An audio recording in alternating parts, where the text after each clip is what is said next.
And a very pleasant good evening, ladies and gentlemen, and welcome to Virtual Homecoming 2020 and this virtual town hall with Brevard College President David Joyce. I'm Phil DeMontmollin, and for the next hour, we'll have the pleasure of speaking with BC's President David Joyce. It's an exciting time for Brevard College. Things are moving fast, and the college is delivering a fantastic education for our students. And for the first time ever, you have exclusive access to the college's president via this Facebook Live program. We'll be taking your questions and comments here on the Facebook Live chat. So be sure to leave your questions and comments for President Joyce in the chat box, and we'll do our best to get to them all. So without further ado, let me introduce you to President David C. Joyce. He arrived to BC on January 1st, 2012. And since that time, the college has truly transformed. Campus has never looked more beautiful. Student experience in and out of the classroom has never been better, and we're honored to have him tonight as our guest to talk about the state of the college and its future. David Joyce, welcome to the program. Thank you, Phil. Always good to be here. Well, great to have you here, and great to have so many of our alumni tuning in during this virtual homecoming celebration. And by now, I'm sure many of our alumni have already heard the big news. Brevard College ranked #1 for undergraduate teaching for colleges in the South by U.S. News and World Report. That's pretty much the authority on all things higher ed. Moreover, BC also has record enrollment for the third year in a row. These two items, a summation of the ongoing growth of the college. David, can you tell us more about BC's growth as of late and what this means for alumni and supporters of the college? Well, you grow or you die, as they like to say. But we have a sweet spot. We have a place where we want and need to go, and that will meet our capacity. And we've been working very hard. And it's once we got the enrollment, the incoming class stabilized at about 300 students, and we started working on and keeping the ones that we get. And we've done very, very well. We've increased by 15 and 20% in some categories over the last few years. So our growth right now, we're at 767 students, and our ultimate goal is about 800, actually exactly 854, because that's capacity. And we opened this year with 767, and last year we were 748, I believe, or 752. So we're moving that direction. And if it hadn't been for the pandemic, I can assure you we would have burst through 800. So, but it's a combination of things. It's offering the right programs, teaching, as you point out, we got recognized as the #1 school in undergraduate teaching in our region in the Southeast, and that doesn't escape folks. And we've been consistently increasing our academic standards and especially our admission standards, and it's all paying off. We're very, very excited. Last year we were #2, and we were very excited about that. But I can't wait to take down the banners that say #2, put a big cross, and put #1. But this is a one-time thing. We hope we stay there, but we know that we're being recognized for what we do best, and that's teaching and learning. And I think all our alums forever who have been through this college understand that teaching is what we do the best. And supporters of Brevard College have the opportunity to help via the annual fund and other fundraising activities. This is as important as ever with so many students seeking aid to finish their degrees, correct? Absolutely. And of course, I wouldn't be doing my job as the president if I didn't always make a pitch to support their alma mater in so many ways. In one way that it doesn't matter. I mean, it does matter. We like as big a gifts as we can get. It helps supplement and augment what we do to be able to keep the price at a reasonable price. But it also demonstrates to other institutions and other rating agencies and foundations and the like that when alums support an institution, they know that it's worthy of their support as well. So we count two things. We count how much money comes in, but we also count what the percentage of our alums do give. So I hope people consider that and make that a priority. But beyond that, any gifts that we get that aren't restricted to some specific program or capital need or whatever, the ones that come in unrestricted, we actually turn right into financial aid for students. And this year has been especially critical because, as you might be aware, most families are financially stressed because of the pandemic and other reasons in the economy where it was. And so we make every effort to keep Brevard College affordable. We have not raised tuition in 4 years. And and we've still been able, because of our growth, to be able to give modest raises and to fix things on campus and the like. So every gift that anybody gives, we turn right around and give it to student aid to keep the campus affordable. I mean, their education affordable. So yes, like I said, I wouldn't be doing my job if I didn't make that pitch. So I hope the alums that are watching will consider to give a gift, because we can really use it. Meanwhile, as a byproduct of all this growth on campus in terms of enrollment and so forth, things have absolutely transformed in terms of facilities on campus. And for alums who perhaps haven't been here to Brevard College in quite some time, things are changing rapidly and have already changed in many ways. Can you describe some of those projects to us, David?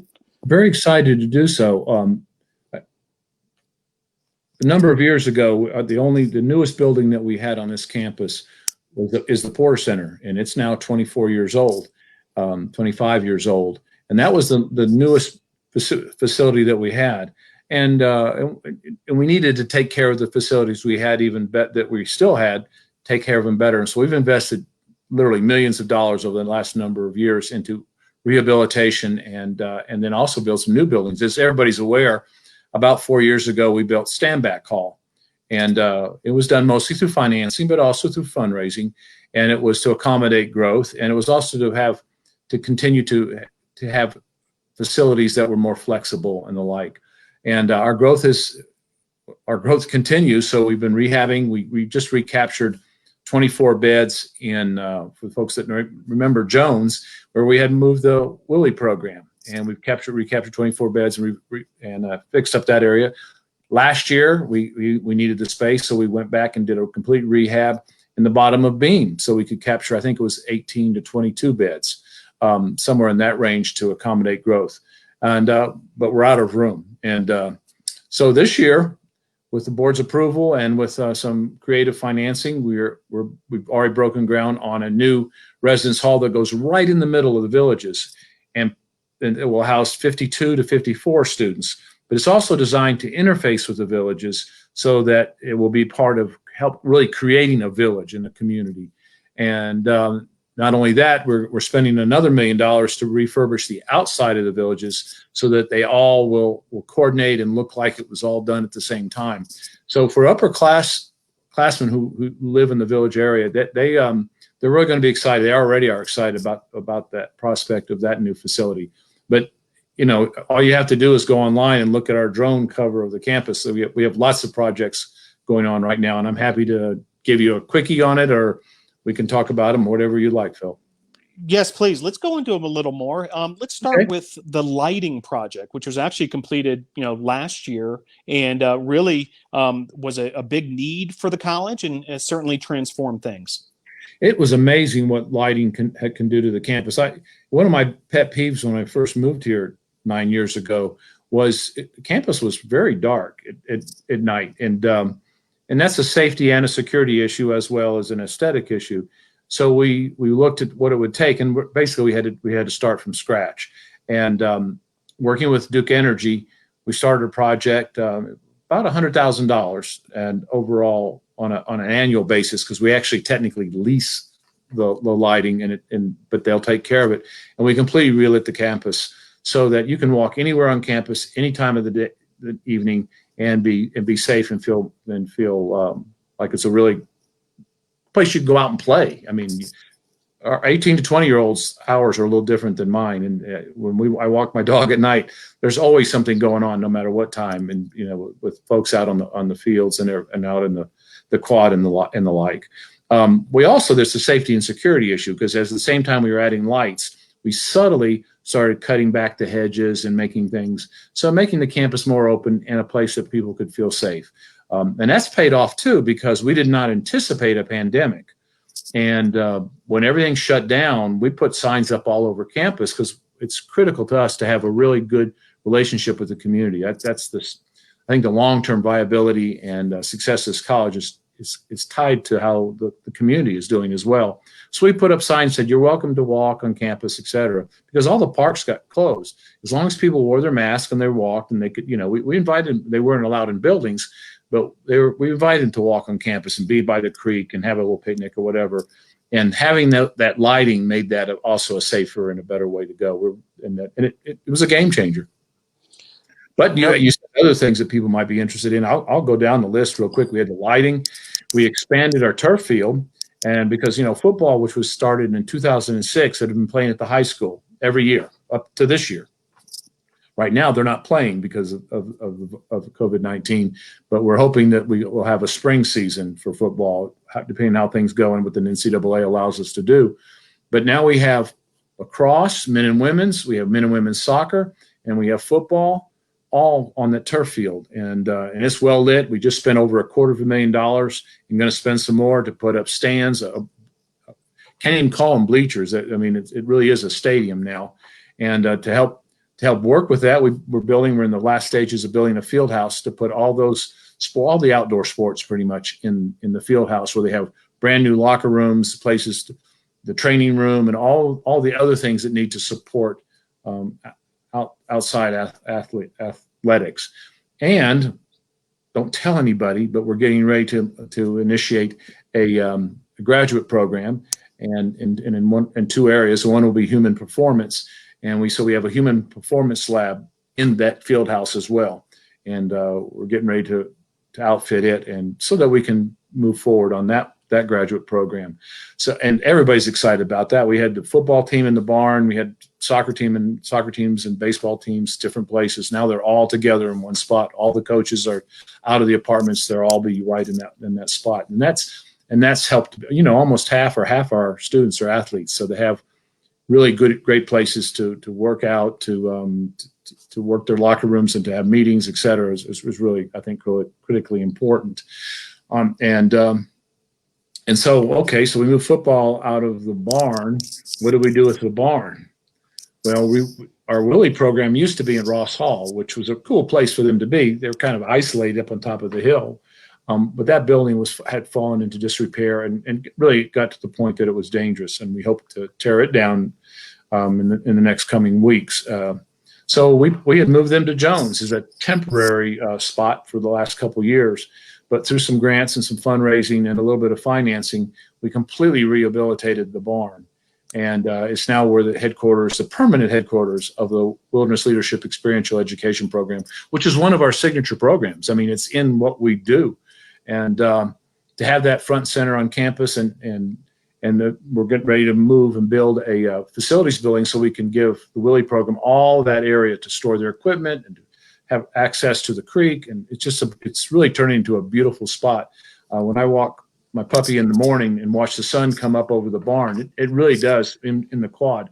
It's just with the creek going by, it's absolutely beautiful spot. And the Willie folks are just ecstatic about it. And they've already started taking over the physical plant building and for its equipment areas, and to get all their boats out of out from the sun and into that area, and bikes and all the mountain climbing equipment. It's just great to see. And again, it's one of our signature programs, and so we needed to do that.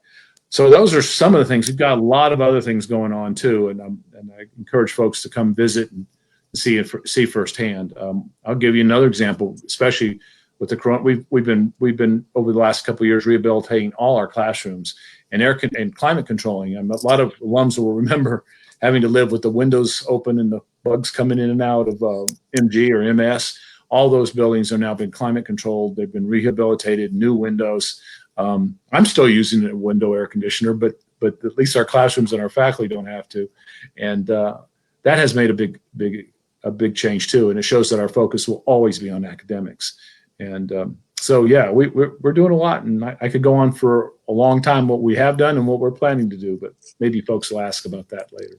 Outstanding. To recap, new campus lighting project, the expanded Ives Lamel family field with football coming on campus, the new field house housing many sports, including that new exercise science lab as well, the new home for the Willie program in the barn, and the new Villages dorm, kind of a summation of those major projects. You mentioned Willie as, a signature program. Also the fine arts department and the music program program at Brevard College, world renowned. And as of late, a partnership with Brevard Music Center has really kind of blossomed.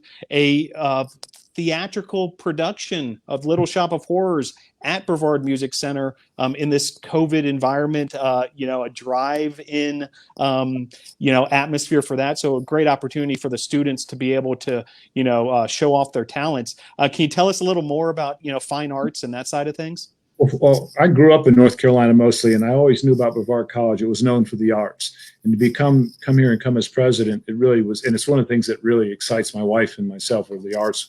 In fact, my wife is, speaking of fundraising earlier, my wife is chair of the FOFA, the Friends of the Fine Arts, and she's the chief fundraiser for the arts, and is very focused on that. Last year, they raised close to $100,000 to support the kinds of activities that the arts are doing. And we have spent a lot of money in working with the Porter Family Foundation to do a lot of work on the Porter Center in the last couple of years, and including new sound system, new lighting in there, and new carpet, and new painting, new fixing. And so we've really worked hard to keep the Porter Center up to date. And there a lot of things are going. But you brought up, this is an interesting time in the history of the college. Everybody, if you walk on campus, what you're going to see is a lot of this, and we're all wearing our mask, and we're trying to stay very, very careful. We can talk about that in a minute too, because I know people are interested.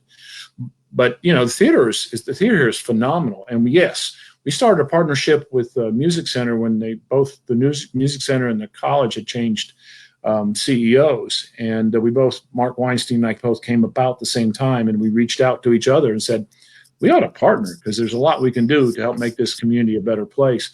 And that has paid off, and we share a number of positions. A lot of our students work there in the summer.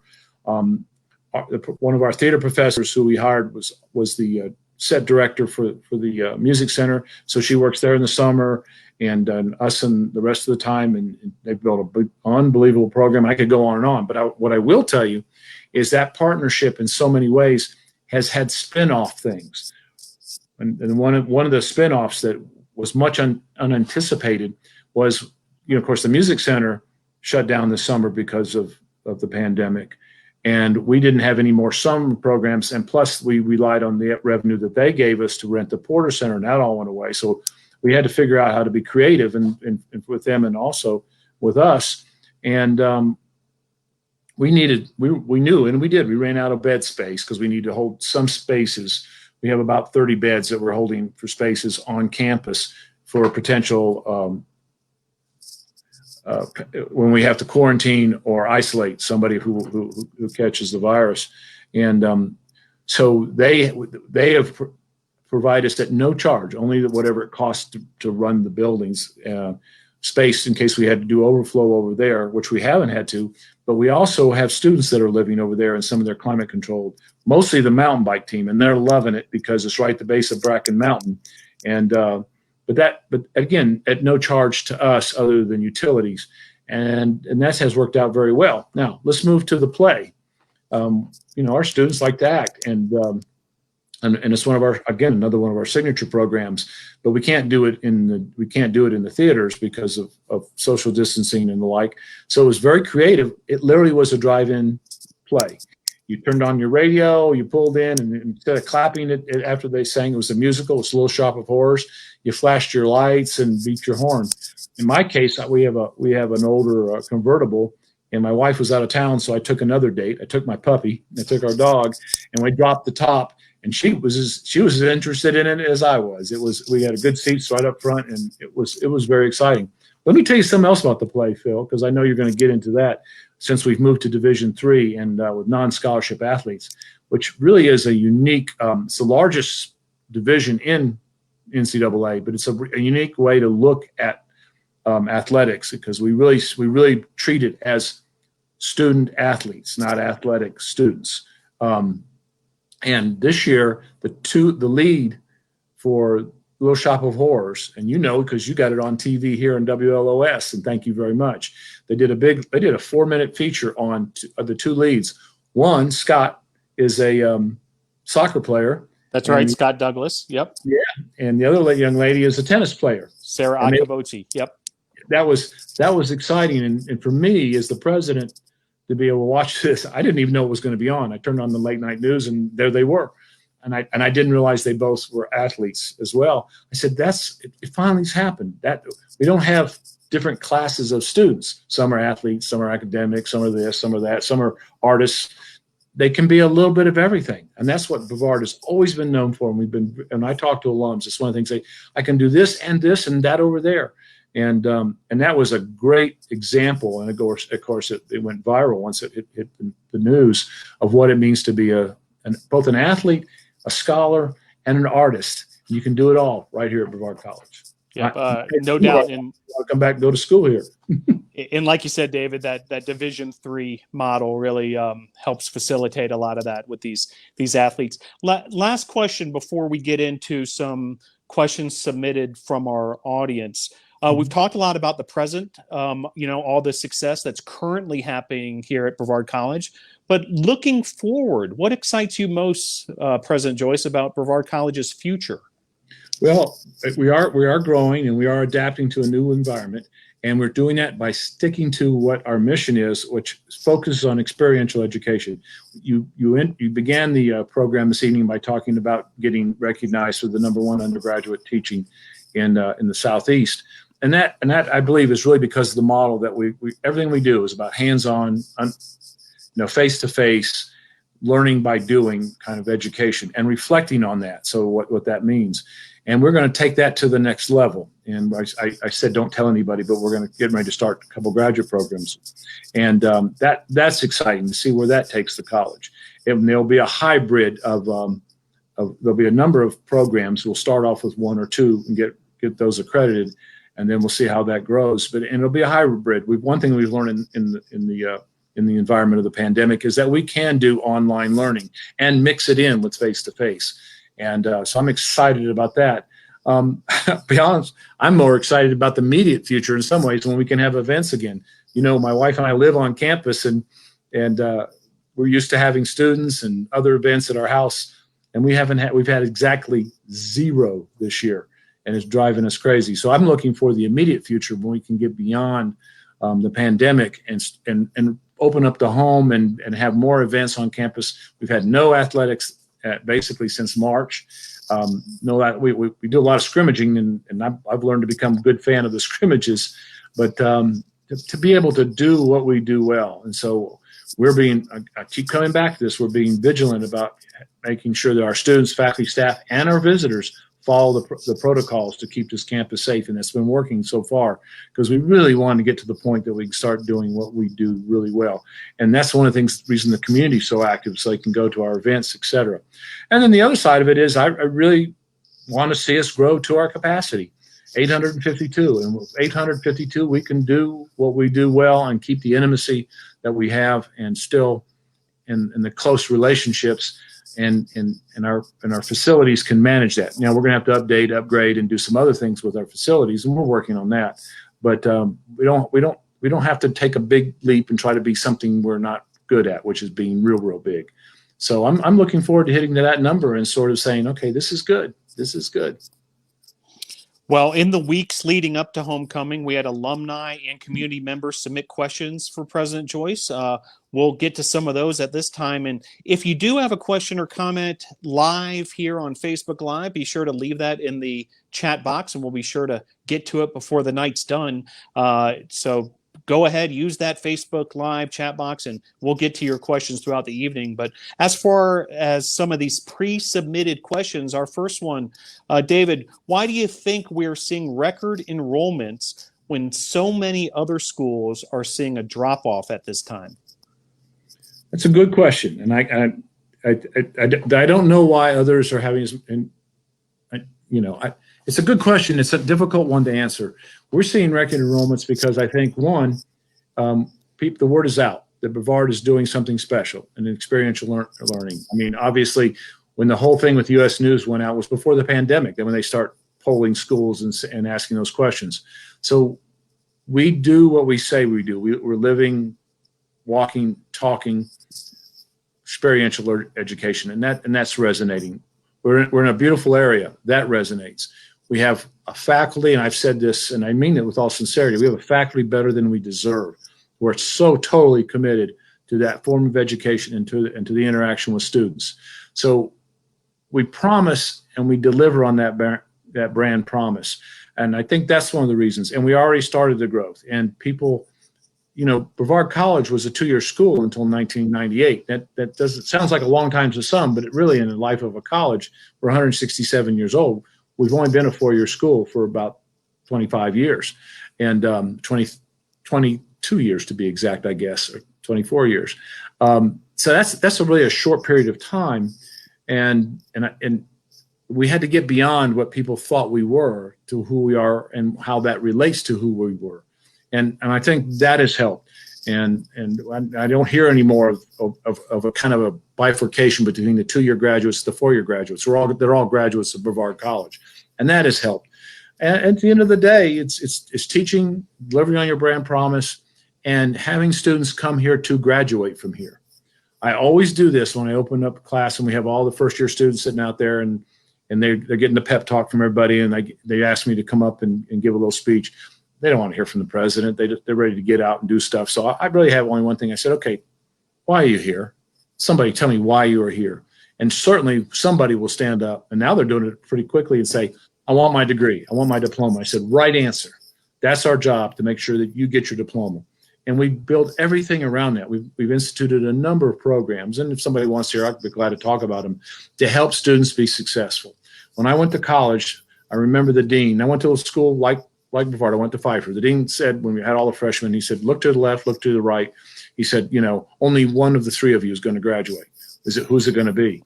We take a different approach. When we say, look to the left and look to the right. We want you to graduate. If you got in, you are capable of graduating, and we'll do everything to make sure that you do graduate, but you have to put the work in, and we'll be right beside you to take you through that.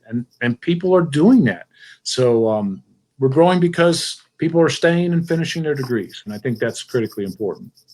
Very good. Our next pre-submitted question: what projects are on the horizon for BC, and how big will the college get? David, you touched on this a little bit earlier, but if you can expound. Well, where we want to be is 852. 850 would work for me, but the truth is we have capacity, and with having about 88% of our students living on campus, 852 to make it work. And we'd have to grow the faculty a little bit, and obviously continue to enhance some of the facilities we have. But that's the magical number for now, and of the undergraduate. Now, when we go to graduate programs, because those folks probably will not live on campus, we're not looking to have large graduate programs. We're looking to enhance and also use as a means to get people to graduate from here, because the programs graduate programs will be extensions of the undergraduate programs, something completely different. So that's what we need, and we're rehabilitating a lot of. We actually have a 5-stage facilities master plan, and we're in the foundational phase right now. We're finishing that up, and then we'll go into the other phases. We want to build an experiential learning center. We want to enhance and enlarge more classrooms and more, and we want to connect our dining hall. We're kind of maxed out now. We want to take the road out between Coltrane and Myers Dining Hall, rehabilitate both those buildings to make them more student-centered, and have that become a plaza, so for folks to gather. Moving things to the center of campus to be to be a vibrant live campus. And we're planning to move the parking and such more towards the outside and less roads through the middle, so we become a walking, biking campus. And I mean, those are some of the overall, there's specific things that we're doing and moving that direction. Widening the sidewalks. There's a lot of those kinds of things that we're looking at. But ultimately, the big deal, and we were in a campaign to raise money, then the pandemic hit, so we kind of backed off a little bit, but as soon as we get through this, we'll get back to it, is to build an experiential learning center, which will connect the library to the student center, and will be really a hub of what it means to be experiential learning. And so I'll call it a blurring between the traditional library and the traditional student center to something that's very unique, and it focuses on the living learning environment that we create. So those are some of the things on the horizon. And if somebody out there wants their name on it, give me a call, or I'll find out, and we can figure out how we can get you your name on that. No doubt. A lot of excitement on the horizon.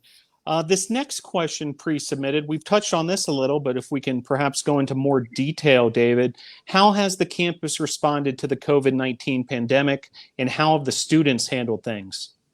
Well, that's another good question. It's probably the question I get asked most these days. And I'll start with a little story. My wife and I took our son and daughter-in-law and our two grandsons on the week before spring break, which would have been the first week of March this year, out skiing out west. And we'd heard about this little thing that was coming that had set out in a flu-like virus that could be pretty virulent and all, but nobody was really concerned about it.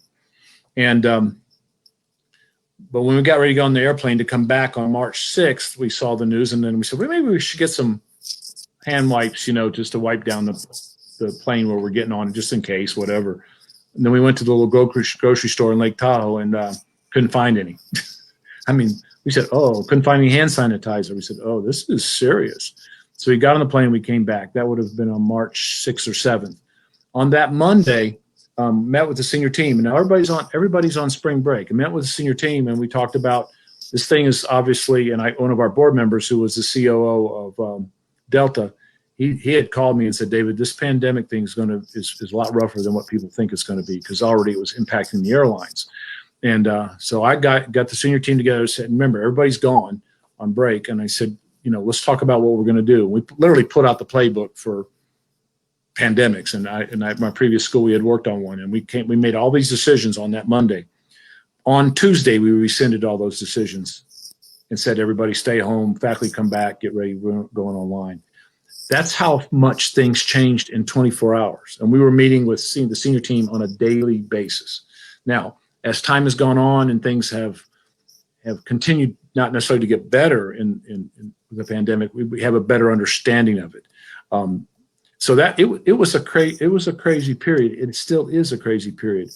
But having a team as good as we have here to be able to adjust, having a faculty who are flexible, and having students who went home in March online, our faculty did online, and they did really well. But you also had the high school seniors who were online, most of which didn't have a commencement either. And when we decided to open up face-to-face, we were going to follow all the protocols as close as well as the CDC recommended, and take it to a whole nother level. And that's what we have done.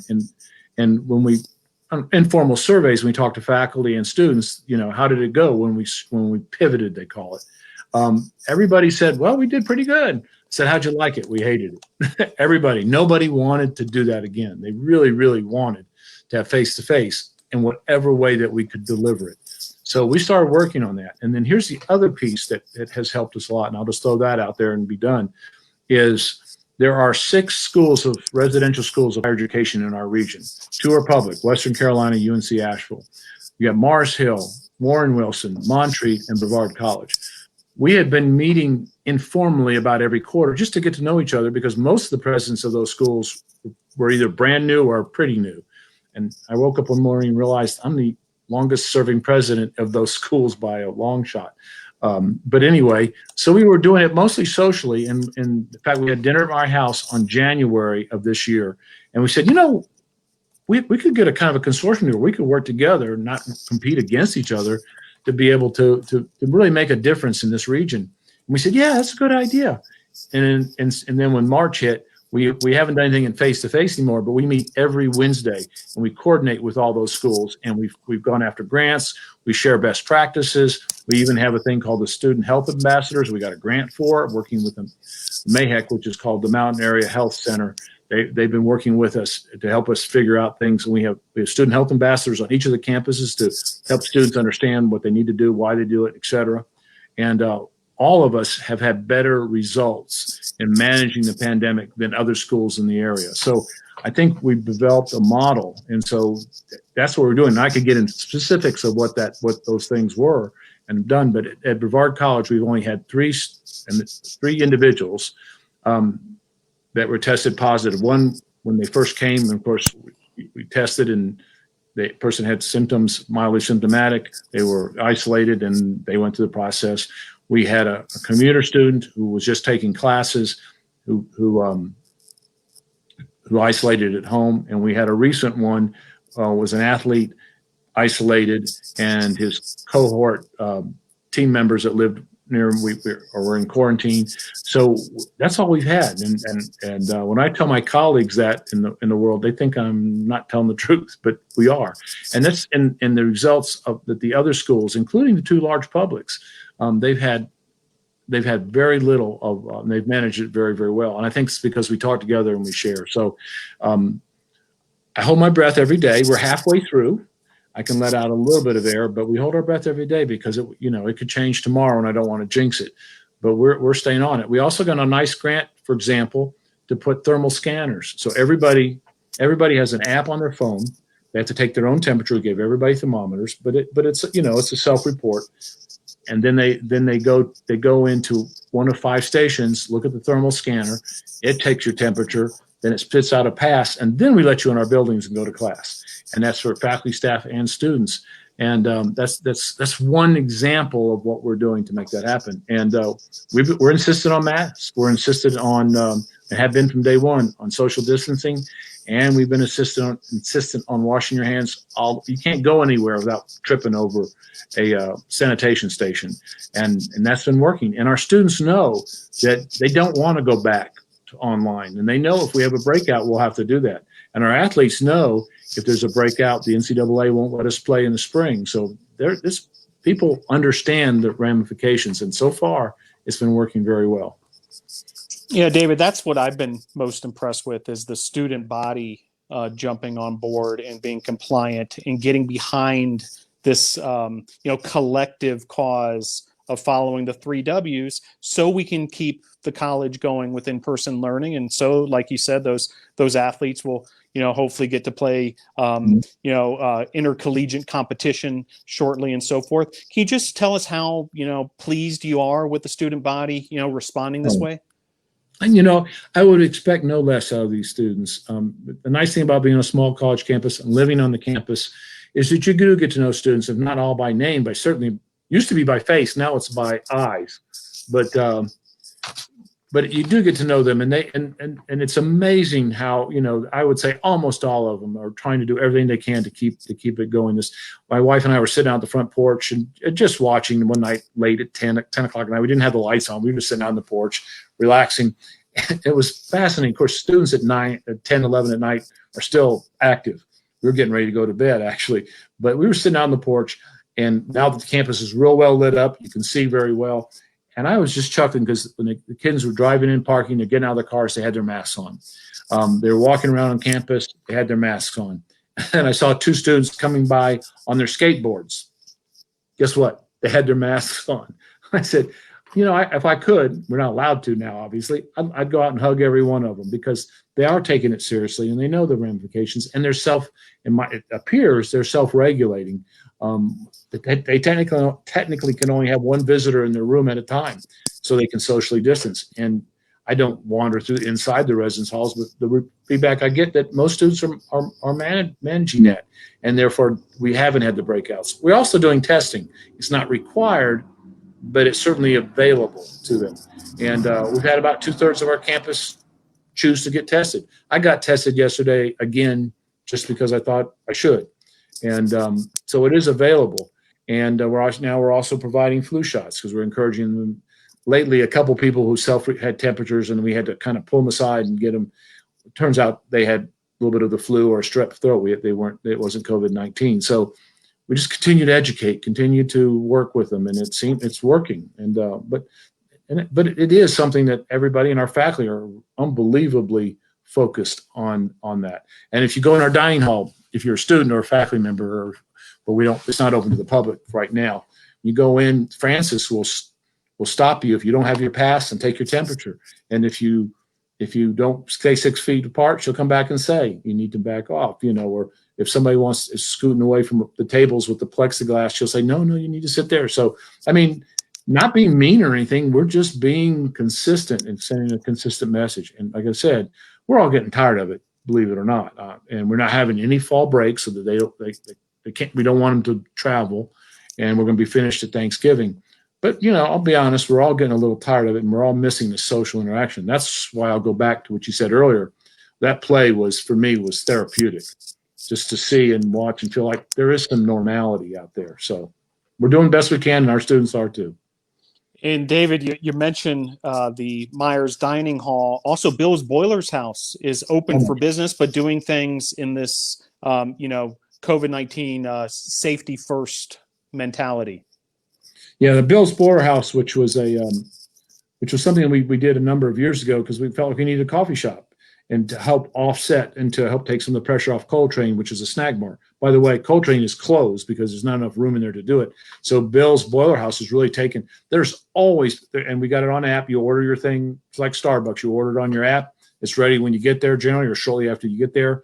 And they can use it as a meal exchange. And the students I talk to, hey, we give all faculty and staff one meal a day in the dining hall as part of our benefits because we want them interacting with students and others. I can tell you that the Bill's Boiler House has been my saving grace. I've never, just one, it's a chance to at least see people and interact because everybody's kind of staying spread apart. But it also provides, a quick beverage, a scone or whatever, some sort of bakery good, and it just keeps the place functioning somewhat normally. Of course, now you get it at a takeout window. You can't sit inside, et cetera, et cetera. But folks are adapting very well to that. And I'm so proud of everybody at this campus. Very good. We have one more pre-submitted question, and this one, a bit of a fun one. David, what is your favorite part about being president of Brevard College? Well, that's a good question. Let me think. I got 3 answers for you. First and most important is the campus community, the faculty, staff, students, board of trustees.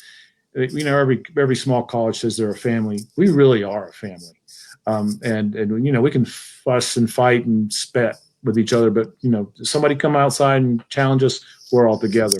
And I think this pandemic has brought us even closer together. It's a true community that working for the same outcomes. The second thing is I'll go back and say it's our location. To be able to live in especially again, the pandemic brings out the best of us. I can't say it's brought out the worst here, it's brought out the best. It's to be able to live in a community that one is supportive of us. I'm talking about Brevard and Transylvania County, but also with all the nature and opportunities that we have in the outside within walking distance of the campus. I think that's one of my favorite parts. And then I would be remiss if I didn't say I really love my library committee. Very good. Well, want to remind do you want folks. To know what the library committee is, or do you know what the library committee is? Well, why don't you tell our audience? I doubt many of them know what that is, David. I'm serving you a lob there, Phil. Library committee is on my calendar, the Google calendar. A lot of people have access to my calendar to see what my life is like and to schedule things. And my assistant and I have conspired with some others. If it says library committee, we don't have a library committee. That means the president's out mountain biking with some folks, and the ability to have a pretty day like today was one I just was just too busy to sneak away. Put library committee on there, and that means he's out with some folks going mountain biking, and so that's another thing I just love about here. And still got one of my mountain bikes right here just to remind me not to forget a library committee on the side, because it's like anything else in life. We all have to work for balance, and work and play are sometimes not radically different. And especially again in this environment. So, yep, I also like my library committee. Library committee. I'm still waiting to be invited to a library committee meeting, but I can't wait for it. I'd love to see the other members of that committee. Well, Phil, I'll invite you, and I'll get you a bike if you don't have one. Appreciate that, President Joyce. Well, do want to remind folks, if you are watching here on Facebook Live, be sure to leave your question or comment in the Facebook chat, and we'll be sure to get to it throughout the evening. We do have a little bit more time with President Joyce, and want to take a look at some of those comments and questions that have been coming through the Facebook Live chat function. The first one from Catherine Parnell. She loves Bill's. It's a lifesaver. Shout out to all of our student baristas and Bunny Frost and our pastry chef, Gary. So, a lot of great work behind the scenes at Bill's Boiler House. Well, Bunny's come. We brought him from California here, and he came from California, and he really understands what it means to be a barista, and he's trained. So many of our students are working that. It's been amazing. And Gary, I love Gary. He poor guy is diabetic. He can't eat sweet stuff, but he can make the best sweet stuff you've ever tasted. And I love, one of my favorite things is crumb cakes. Went to school in New England for one of my degrees, and I got addicted to crumb cakes, but I could never find any here. Even have troubles up there. And he makes the best. And I said, Gary, you make it just like I used to get in New England. And he said, well, I'm from Staten Island, right? I said, no. So, yeah, we're lucky. We're lucky. The next comment from Crispy Jones. My education from Brevard is responsible for my idea to do my doctoral dissertation on experiential learning theory. I am scheduled to start that research next year. This is from Christy Hamill, class of 2008. Thank you, Christy Hamill, Crispy Jones, for chiming in and filling us in on that initiative of yours. Great, Christy. That's really good news. I'd love to hear and see when our students take big steps into graduate school and can, if we can do nothing else but to teach people to love to learn, I think we've succeeded. And good for you, and especially in the experiential education component of it. Perfect fit, no doubt. Another question here from a great friend of Brevard College, Jenny Monroe. David Joyce, I love your bike poster. Oh, the Cedar Rock one on this side, or the one with the bike? Yeah, I'm kind of a bike nut. Thank you, Jenny, but you knew that all along anyway. And I heard your mom's doing better. I know she had a fall, but I hope she's going to recuperate. Grace Monroe, many of you know, taught here and was here, and I think she's just a young 102 or 3-year-old now. I mean, she's an amazing 104. I'm getting a signal in the back. 104. She's the only person I've ever known at 104. Wow. No doubt. Place to live and learn, right? No doubt about it. Next up, we have a question from our Facebook Live audience, and this is from Sherry Tinsley McGahee. Question for President Joyce. Can athletic teams practice this fall? Yes, they can. The NCAA says you can keep things in-house without having to test everybody every 3 days. And so they are practicing this fall. It used to be you were limited to so many weeks that you could do. Now you're just limited to so many practices that you can do, so that we can keep students in shape and that kind of thing. And so yes, they are practicing, and they're doing some inter-squad scrimmages. And I've gone to a couple of them, and that makes it interesting. At least we can see something happening on campus. And we're doing what they call, I can't remember the way, but basically some random testing to make sure that folks are staying safe, and we don't want to have breakouts. We also did something interesting, and I'll give a shout out to our Dean of Students on this one, because that was what she had to do with her staff, is Debbie Dana, is we reassigned everybody this summer to where they were. We worked real hard in the past not to have teams room together, because we wanted them to interact with other folks and that kind of thing. We didn't want all the ball players over here and all the theater people over here. And this year we did the exact opposite. We called up and said, you thought you're a football player. We thought you were going to room with that theater major. No, you're going to room with another football player. We put them in cohort groups because we knew if there was a breakout, the contact tracing would be easier and everything else. And that has worked extraordinarily well, because they support each other and that kind of thing, and they're living a similar lifestyle. So that has worked out real well for us as well. And people are still interacting just 6 feet apart. Do want to add also, in terms of that fall practice, the fall sports whose seasons got postponed to the spring, i.e. football, men's and women's soccer in particular, are really doing kind of expanded fall practices, more intense than usual, scrimmages which really replicate the game experience. So, while staying here on campus and staying safe, the student athletes are getting a great experience this fall. Well, they are, and they need to stay in shape. It's going to be crazy in the spring, once, assuming everything works out.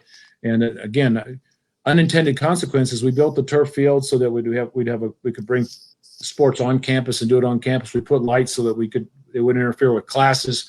And now we're glad we have them, because I think the last time I looked out the window, the lights are still on, probably for a practice, because as folks continue to do that. So being able to have that and keep that on campus and not have people have to go somewhere else to do those things. And even the cyclists, they've worked it out. And since they're staying over by Bracken Mountain, that kind of becomes their practice area. But I'm looking forward to the spring and hoping that we can have competition and manage it. I mean, that's going to be a lot of students doing that and to manage that and make sure that we don't keep the balance with athletics and academics. We have additional questions and comments from our Facebook Live audience, and do want to remind you, if you want to chime into the conversation, just leave your question or comment in that Facebook chat area. Another one from Jenny Monroe here. How have the alumni reacted to the pandemic in terms of financial support? Are we falling behind or keeping up with last year? That's a good question, Jenny, and I don't have the exact numbers. It appears that we're doing okay.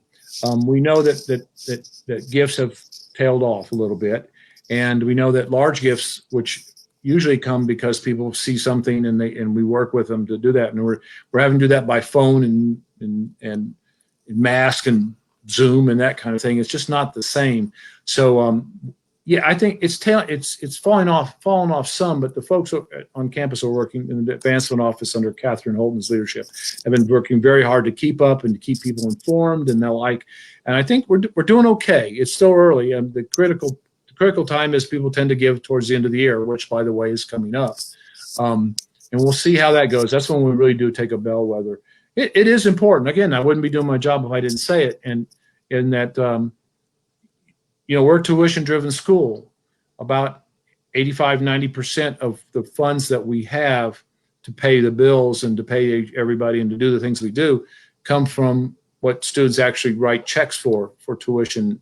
And anything that people do that helps us to help the students, and they have more students when they give, it's helpful. So we'll see how that goes, and we'll have to ask the question again as it gets towards the end of the calendar year. But I appreciate that, and I think Jenny, what you were doing is giving me a nice lob shot to say, come on, folks, help us out. I mean, if now's the time to do it, if you're going to do it, and we appreciate that. We appreciate what folks have been able to do for the college. Very good. As the Facebook questions and comments continue to pour in here, this one from Director of Athletics, Miranda Nash. Thanks for the work the executive leadership team has done to guide us through this time. Dean Debbie Dana deserves a raise. What upcoming project makes you most excited for future tornadoes? Of course, she deserves a raise. So do you, Miranda. And so do you, Phil. And we've been able to give modest raises in the past. This year, we're okay, but we're sort of taking it one day at a time. But let's go to what I'm most excited about. Well, obviously, in the immediate future, to watch that new residence hall coming out. That says so much. One, it provides better housing and more modern housing and climate-controlled housing for our students, and something for the upperclassmen to look forward to. I'm really excited to see that come out of the ground and we have to have it next year because it also indicates that we're growing, and we want to make sure that we provide students. We want students to have the whole college experience, which is living and learning on the campus. I think long term, what I look forward to, I've mentioned it a couple times, is the experiential learning commons.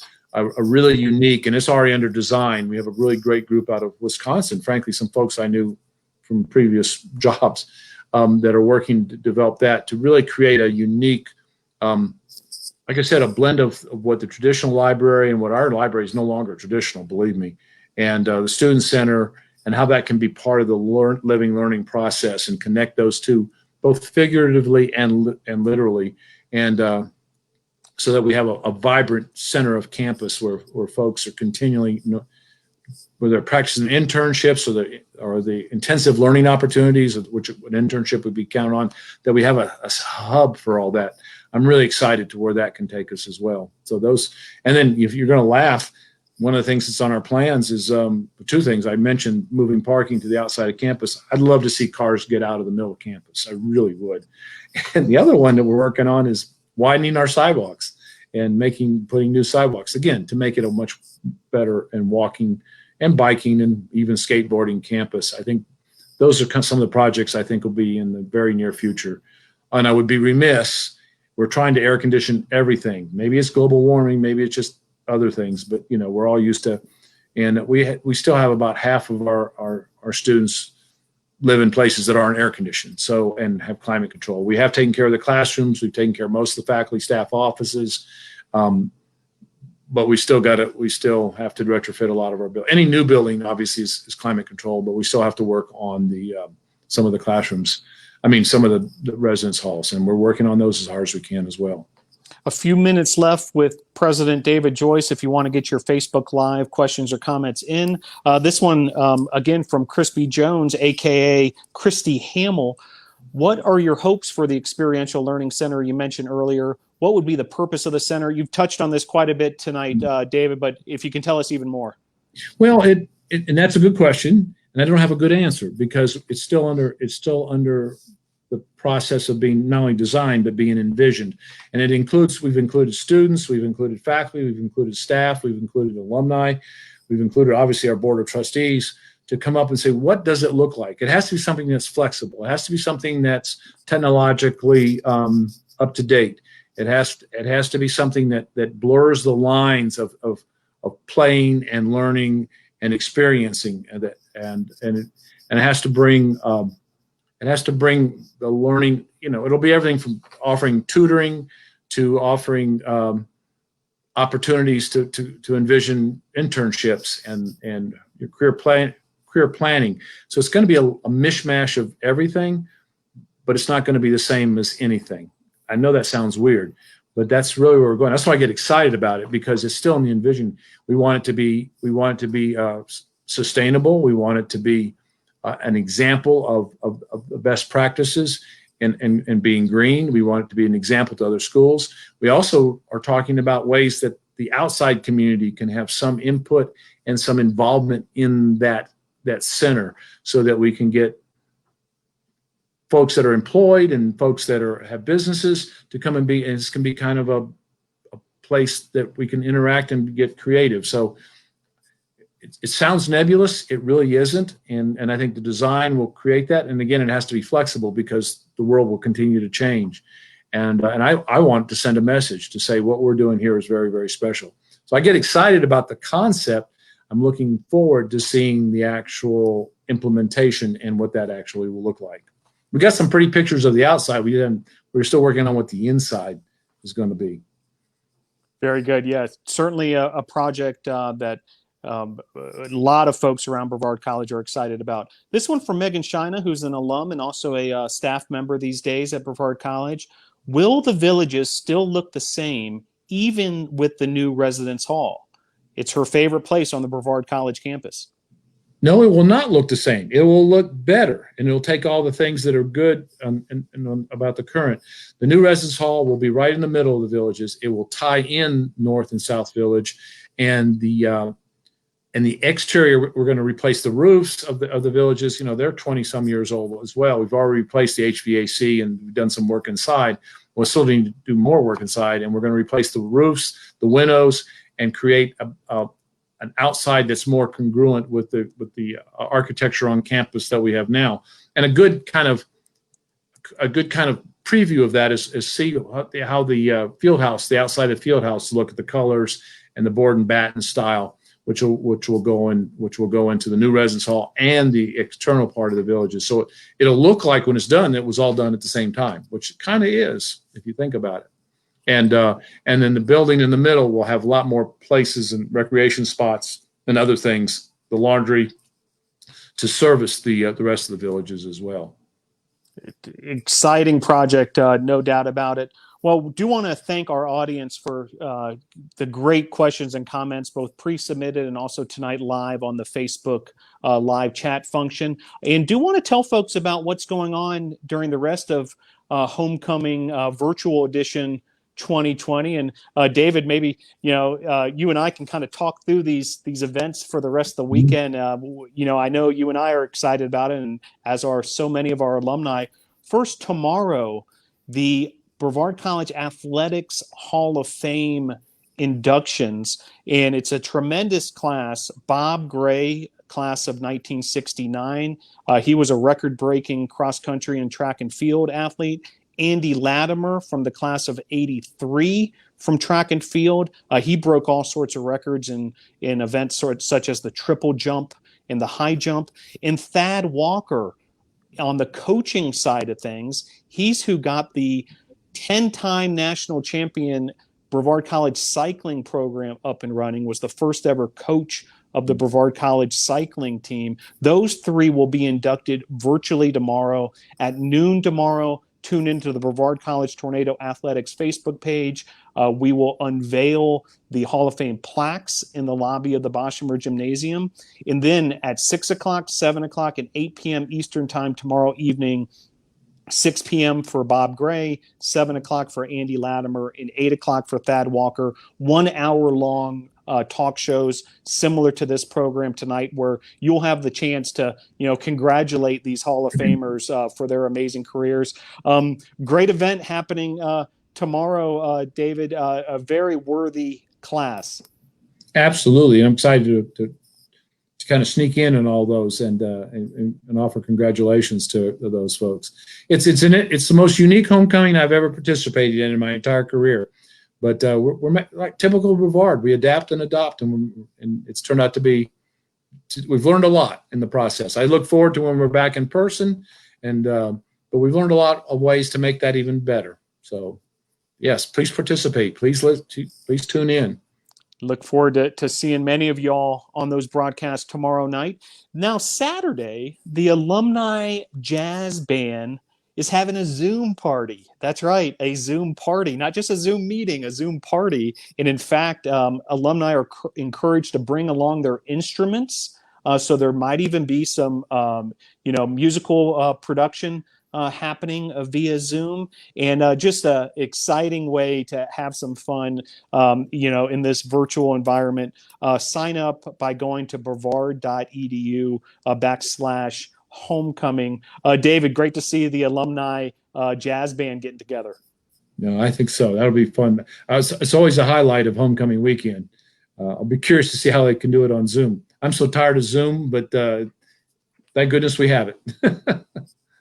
And then Sunday, campus minister Sherrod Kreisman, who's also an alum, class of 2006, he will do a live Sunday sermon on the Alumni Facebook page. That's at 10 a.m. this Sunday. A great way for the alumni to come together for that sermon on Sunday. And David, I know Sherrod is just a key part of our community here at Brevard College. Yeah, he is, and he just got back from deployment with the United States Air Force. He's in the Air Force Reserve, and literally just got back. So I'm looking forward to seeing what he gleaned from that and how he's going to help us understand things better because of his recent experience. He for all semester up until now. He went the summer until now. He's been deployed with the United States Air Force. So I think that will help him even be a better campus and college minister to our community. Do want to thank our alumni who jumped in onto the Facebook Live. Crispy, Stephanie Taylor. In fact, here's a thank you here from Crispy. Thanks so much for tuning in. This has been a great talk. Thank you, President Joyce. Thank you, Christy. And Stephanie Taylor, thank you for all the information and upcoming updates for the college. Hope to see Brevard College Gardens soon. Yeah, when you come to see the gardens, we should also have a farm at the other end. We're building a demonstration farm on campus and should get started pretty soon on that as well. Outstanding. Well, great to have you all on board for this Facebook Live discussion. Really appreciate all the alumni tuning in. And David, maybe just a kind of a final message to the alumni audience in particular, since this is homecoming week, and just how important they are to Brevard College. Well, our reputation is only good as the reputation of our alums. How you do, how you interact with others, you continue to represent Brevard College, and how you support the college.